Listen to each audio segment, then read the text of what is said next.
Ετοιμάζονται λέει, να γεμίσουν την Ελλάδα με το μονάδες αφαλάτωσης. Ναι, να το δω κι αυτό.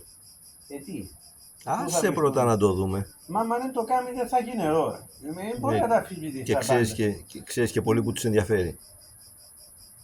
Μα τι μου λες σαν εσύ, είχα μείνει η Ελλάδα χωρίς νερό. Να δούμε.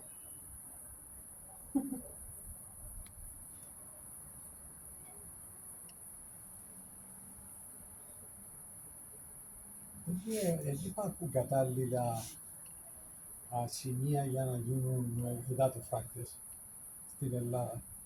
Στην Ελλάδα δεν υπάρχουν υδατοφράκτες. Θυμάσαι την περίφημη εκτροπή του Αχελώου, που είναι από τους μεγαλύτερους ποταμούς της Ελλάδας, που τον είχε κάνει ο Γεροπαπαντρέου καραμέλα κάθε χρόνο η εκτροπή του Αχελώου, και ακόμα δεν έχει γίνει.